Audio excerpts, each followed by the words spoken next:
அனைவருக்கும் வணக்கம். இந்த வீடியோல நம்ம பார்க்க போறது உங்களுக்குள்ள இருக்கிற கருத்துக்கள், நம்பிக்கைகள், சிந்தனைகள் உங்க லக்னாதிபதி சந்திரன்ல எந்த அளவு தாக்கத்தை ஏற்படுத்தும், தசாபுத்தியில எந்த அளவு தாக்கத்தை ஏற்படுத்தும், இதெல்லாம் சேர்த்து உங்க வாழ்க்கையில் நடக்கிற சம்பவங்கள்ல இந்த கருத்துக்கள், நம்பிக்கைகள் எந்த அளவு தாக்கத்தை ஏற்படுத்தும் அப்படிங்கறத பார்க்க போறோம். இதை ஏன் பார்க்கணும் அப்படின்னா, அது எப்படி செயல்படுது அப்படின்றத தெரிஞ்சுக்கிட்டோம், ஒரு புரிதலை ஏற்படுத்தணும் அப்படின்னா அதை பயன்படுத்தி உங்க வாழ்க்கையை சிறப்பாக கொண்டு போறதுக்கு ஒரு வாய்ப்பு இருக்கும் அப்படிங்கிறதுக்காக தான் இதை நம்ம பண்றோம்.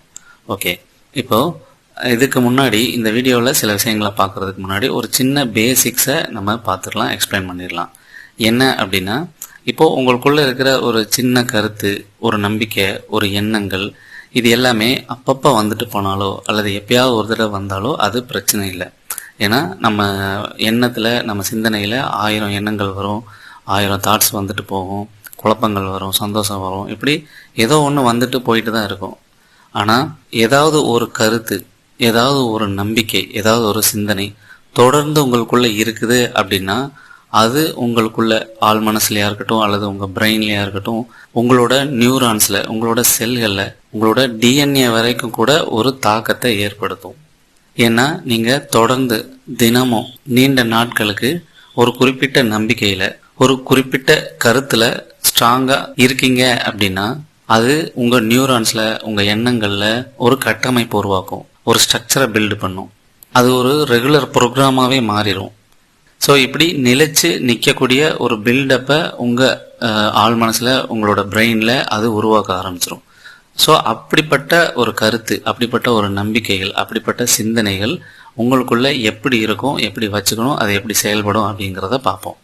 ஓகே, இப்போ உங்களோட லக்னாதிபதி சந்திரன், இதோட சனியோட நேச்சர் அதிகமாக இருக்குன்னு வச்சுக்கலாம். அப்போ உங்களுக்குள்ள அடிமை மனநிலை, ஏமாற்றுறது, கொஞ்சம் பொய் சொல்றது, கொஞ்சம் பொறாமப்படுறது, கொஞ்சம் வீம்பு பண்றது, கொஞ்சம் குதர்க்கமான கேள்விகள் கேட்கறது, இப்படியான சனியோட நெகட்டிவ் சார்ந்த எண்ணங்கள், சிந்தனைகள் வரும். அதே போல ஒரு செவ்வாயோ சூரியனோ உங்க லக்னாதிபதி சந்திரனோட வலிமையா சம்பந்தப்பட்டிருக்கு அப்படின்னா உங்களுக்கு இந்த ஆளுமை, கௌரவம், கெத்து, கொஞ்சம் அடக்குமுறை, ஈகோ, அங்கீகாரம், பேர் புகழ், இதுல எல்லாமே ஒரு நாட்டம் இருக்கும், அது சார்ந்த சிந்தனைகள் இருக்கும். அதே போல இப்போ ஒரு சுக்கிரன் சம்பந்தப்பட்டிருக்கு அப்படின்னா ஃபேஷன், லக்ஸுரி லைஃப், அதே போல் புதன் சம்மந்தப்பட்டாலுமே இந்த luxurious life, enjoyment, jolly, relationship, love, creativity, innovation, இப்படியான உணர்வுகள், இப்படியான சிந்தனைகள், நம்பிக்கைகள் உங்களுக்குள்ள வளர ஆரம்பிக்கும். ஸோ என்ன கிரகம் உங்கள் லக்னாதிபதி சந்திரனோட அதிகமாக தொடர்பில் இருக்குது, வலிமையாக இருக்குது அப்படிங்கிறத தெரிஞ்சுக்குங்க. அது சார்ந்த ஐடியாலஜி, கருத்து, நம்பிக்கை உங்களுக்குள்ள பில்ட் ஆகியிருக்கும். அந்த நம்பிக்கைகள் உங்க ஆள் மனசுல, உங்க மூளையில, உங்க நியூரான்ஸ்ல, உங்க ஒவ்வொரு செல்லுலையுமே ஒரு ஸ்ட்ரக்சரை பில்டு பண்ணி வைக்கும். இத உங்க மனசு என்ன பண்ணும் அப்படின்னா, மனசுக்கு நல்லது கெட்டது எதுவுமே தெரியாது. எது நல்லது, எது கெட்டது, எது சரியான விஷயம், எது நியாயம், எது தர்மம், எது அன்பு அப்படிங்கிற பிரிச்சு பார்க்குற ஒரு விழிப்புணர்வு மனசுக்கு கம்மி. இதனால உங்க லக்னாதிபதி சந்திரனோட சம்பந்தப்பட்ட கிரகத்தோட கருத்துக்களை, நம்பிக்கைகளை, எண்ணங்களை இந்த மனசு ஸ்ட்ராங்கா இன்னும் நிறைய எடுத்துட்டு போக ஆரம்பிக்கும். ஏன் அப்படி பண்ணுது அப்படின்னா, இயற்கையோட படைப்பின் அடிப்படையிலேயே மனிதனோட மனசுக்கு ஒண்ணு பாதுகாப்பா இருக்கணும், திருப்தியா ஃபீல் பண்ணணும், மகிழ்ச்சியா இருக்கணும், தன்னை விரிவுபடுத்திக்கணும். இந்த மாதிரி ஒரு சில முக்கியமான வேலைகளை மட்டும் செய்யற மாதிரியான ஒரு கட்டமைப்புல தான் மனித மனம் படைக்கப்பட்டிருக்கு. அப்போ அதுக்கு எது சரி, எது அறம் அப்படிங்கறதெல்லாம் தெரியாது. அதுக்கு தேவை திருப்தியா ஃபீல் பண்ணணும், சந்தோஷமா இருக்கணும், பாதுகாப்பை உறுதி செய்யணும், தன்னை விரிவுபடுத்தணும். ஸோ இது மட்டுமே நோக்கமா இருக்கிறதுனால உங்களுக்குள்ள என்ன ஐடியா இருக்கோ, உங்களுக்குள்ள என்ன கருத்து இருக்கோ அதை தக்க வச்சுக்கும், அதை பாதுகாக்கும், அதை சந்தோஷமா வச்சுக்கிறதுக்கு என்ன வேணா பண்ணும். மற்றவங்க கூட சண்டை போடும், அடக்குமுறை பண்ணும், ஆர்கியூ பண்ணும், அல்லது ரொம்ப ஃபீல் பண்ணும், ரொம்ப வருத்தப்படும், பொறாமப்படும், கில்ட் ஃபீல் ஆக்கும், தாழ்மனப்பன்மை வர வைக்கும். இப்படி எந்த உணர்வுகளை வேணாலும் மனசு உருவாக்கி உங்களுக்குள்ள இருக்க ஐடியாவை ஸ்ட்ராங் பண்றதுக்கும், பாதுகாக்கிறதுக்கும், சந்தோஷப்படுத்துறதுக்கும் முயற்சி பண்ணும். ஸோ இப்படிதான் உங்களுக்குள்ள இருக்கிற கருத்துக்களை, நம்பிக்கைகளை உங்க மனசு செயல்படுத்துது. அந்த கருத்துக்கள் மேக்சிமம் உங்க லக்னாதிபதி சந்திரனோட சம்பந்தப்பட்ட கருத்துக்களா தான் இருக்கும். அது இயற்கையின் ஒழுங்குப்படி இருக்கா, நியாயமானதா இருக்கா, அற வழியில் இருக்கா, பொறுப்பானதா இருக்கா, அல்லது அன்பு வழியில இருக்கா அப்படிங்கறத செக் பண்ணியே ஆகணும். நீங்கள் உங்களோட நம்பிக்கை, கருத்து, சிந்தனைகளை எப்படி வேணால் வச்சுக்கிறதுக்கான ஆப்ஷன் இருக்குது. அது படைப்பு கொடுத்த சுதந்திரம். ஆனால் படைப்பில் இன்னொரு முக்கியமான விதி இருக்குது. இது எப்போவுமே கடைபிடிக்க வேண்டிய படைப்பு. இயற்கையில் இருக்க மனிதனுக்கான ஒழுங்குகளின் அடிப்படையில் தான் ஒரு மனுஷன் செயல்படணும். இல்லைன்னா இந்த மனித சமூகம், மனித மனம் தறிகெட்டு தட்டு தடுமாறி எங்கெங்கேயோ எதையோ செஞ்சு டைரக்டா அழிவுக்கு போயிடும். அப்படிங்கிறதுனால ஒரு ஒழுங்குல எல்லாமே செயல்படணும் அப்படிங்கிறது தான் முக்கியமான விதி. இதை செய்யறதுக்கு தான் எல்லா மதங்களும், எல்லா நம்பிக்கைகளும், எல்லா குருமார்களும், எல்லா சமுதாயமும் ஒரு குறிப்பிட்ட சில மதம் சார்ந்த, நம்பிக்கை சார்ந்த விஷயங்களை உருவாக்கி வச்சிருக்காங்க. ஸோ ஒழுங்குமுறை அப்படிங்கிறது ஒரு மனுஷன், அவனோட மனசு கண்டிப்பாக கடைபிடிக்க வேண்டிய ஒன்று.